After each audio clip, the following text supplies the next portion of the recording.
Eram 2 horas da tarde do dia 9 de janeiro do ano de 1932.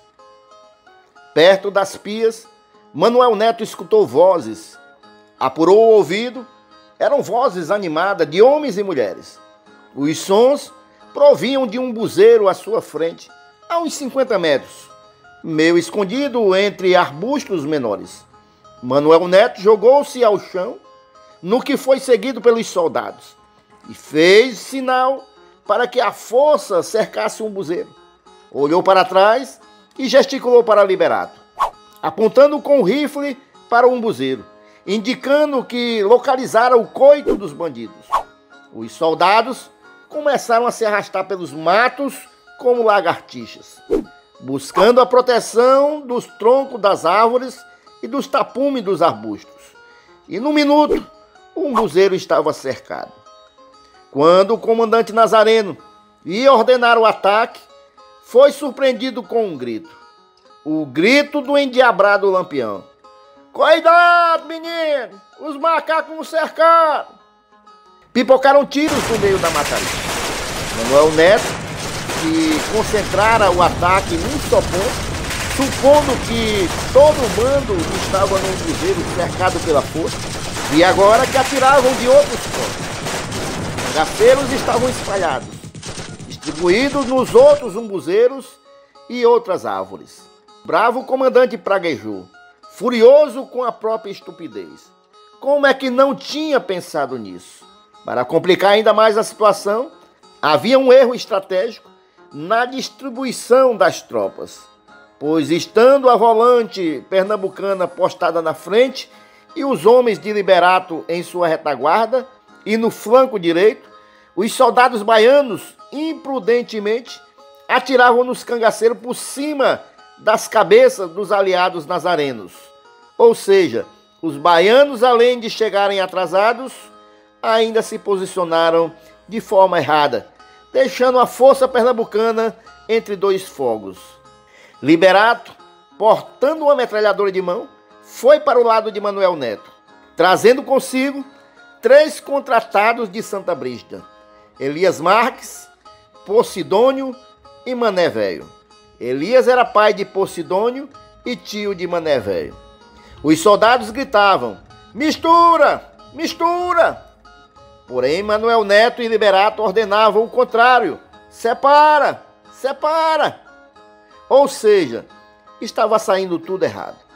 Os apelos dos soldados gritando mistura era para que todos os baianos e nazarenos formassem um só bloco, pois muitos soldados continuavam pensando que os cangaceiros se encontravam concentrados num só ponto. E os comandantes não tinham como se comunicar com a tropa devido à zoadeira infernal. Em meio a tiros e gritos e xingamentos, os cangaceiros imitavam jumentos, rinchavam como os cavalos, urravam como touros, e os soldados respondiam no mesmo tom. A coisa ficou pior quando os retardatários chegaram, pois não sabendo de que lado estavam os companheiros naquela confusão terrível, temendo pela própria vida, atiravam em qualquer vulto que enxergassem nos matos, alvejando até os próprios companheiros. No umbuzeiro, visado inicialmente pela força, encontrava-se Lampião, Maria Bonita e uns poucos cangaceiros. Os demais estavam dispersos noutros pontos, dando cobertura ao chefe e dando tempo para que as mulheres fugissem, formando uma espécie de leque. A manobra de Lampião mostrava-se assombrosamente eficaz. Cerca de 30 cangaceiros estavam envolvendo uns 80 soldados. Aos poucos, os cangaceiros iam abrindo cada vez mais o leque, sempre mudando de posição, de forma que a polícia não sabia onde concentrar o combate. Mané Velho, Elias Marques e Posidônio, que desde o início se tinham postado na vanguarda, tiveram de recuar um pouco. Nessa manobra, uma bala atingiu Elias. Posidônio viu o pai encolher-se de dor e perguntou se o ferimento era grave. Elias, para não desencorajar o rapaz, respondeu que não, era apenas um ferimento besta no braço. Um cangaceiro valente parecendo alucinado, correu em direção a Manuel Neto, como se quisesse pegá-lo à mão, indiferente às balas.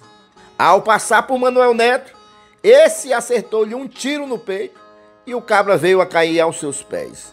Ao ver que o cangaceiro agonizante tinha consigo uma cabaça, Mané Velho, que não suportava mais a sede, pegou-a para ver se tinha água.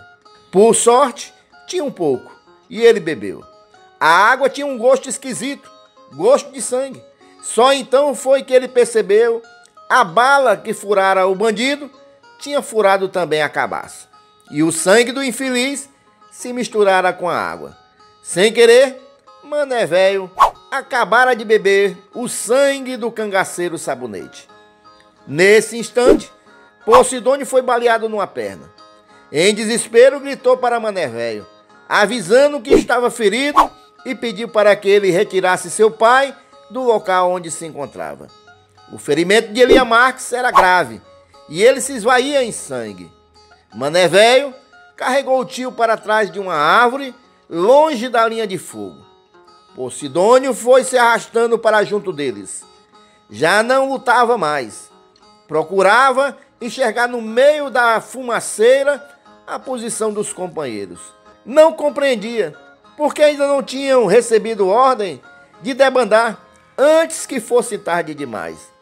No meio do pipocar dos tiros, os cangaceiros gritavam palavrões. Os soldados respondiam num grosso duelo de blefes, insultos, provocações e xingamentos. Esse era um velho recurso psicológico utilizado para impor medo ao inimigo. Aos poucos, porém, enfraqueciam os gritos dos soldados e, em contrapartida, aumentavam os insultos dos cangaceiros, que perceberam estar com nítida vantagem. O fumaceiro escurecia tudo. O cheiro de pólvora tornava o ar irrespirável.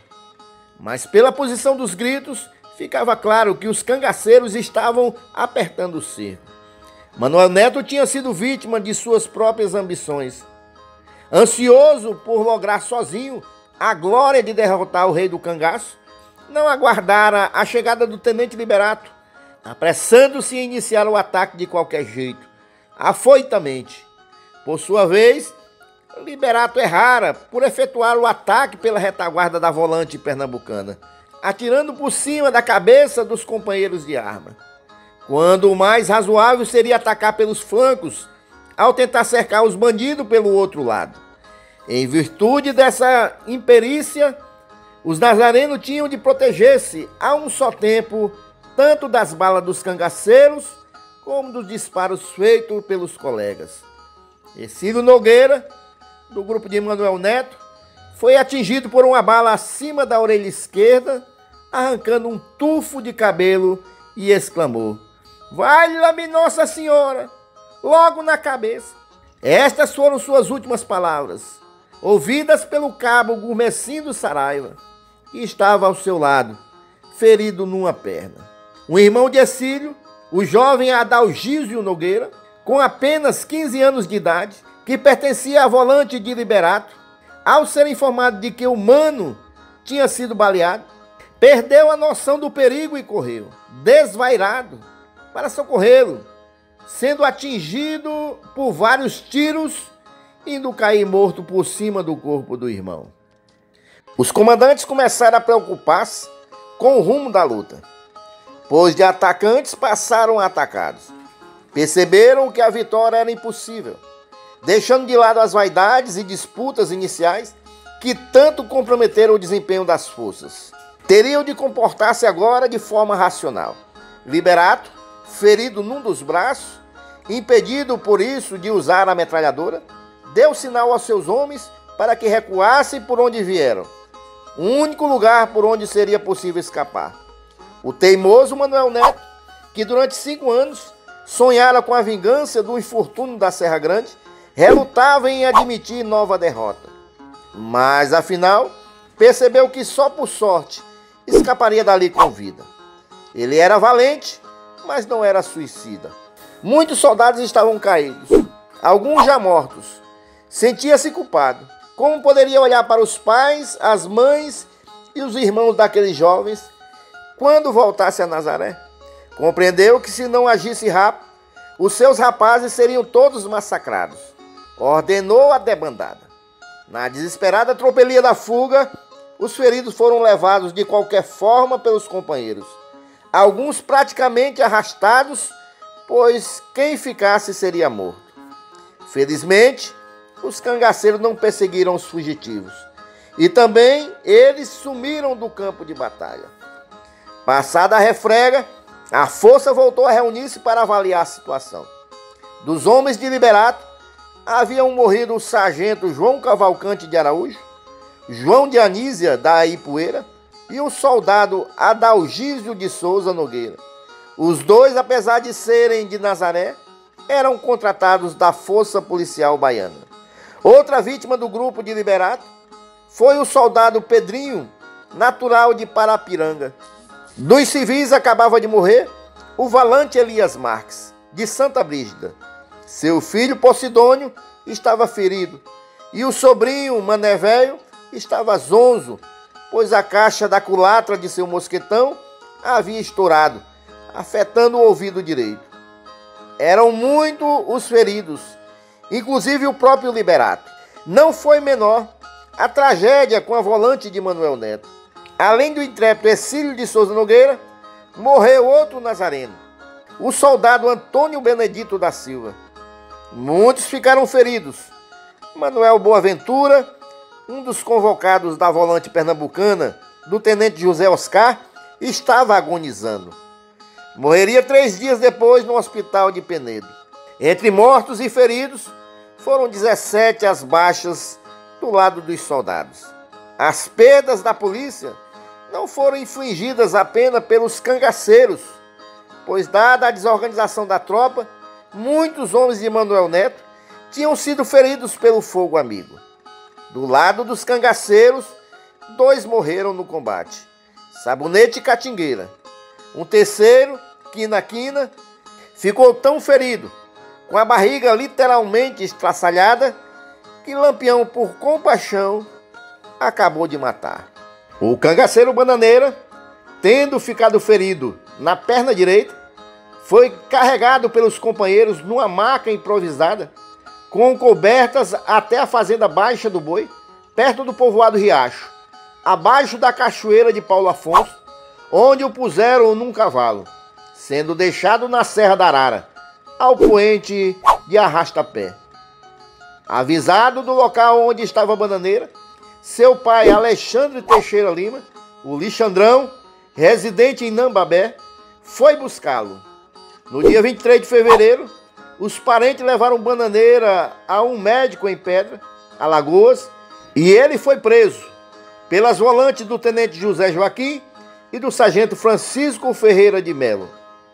A polícia localizou o cangaceiro a partir de indicações fornecidas por seu próprio pai, sob tortura. Manuel Neto diria que foi em Maranduba onde ele travou a mais escarniçada batalha de sua vida. Os soldados sepultaram 6 companheiros mortos numa só cova. Como não dispunham de instrumentos adequados, a cova foi cavada com paus e pontas de facão.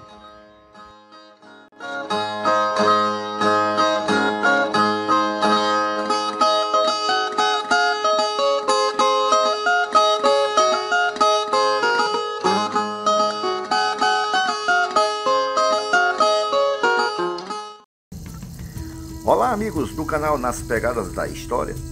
Venho aqui mais uma vez para agradecer pelo apoio de todos ao nosso canal e também lhe pedir, se você ainda não é inscrito no nosso canal, por favor se inscreva, acione o sininho para que você receba as notificações do YouTube e também compartilhe os vídeos que aqui são postados.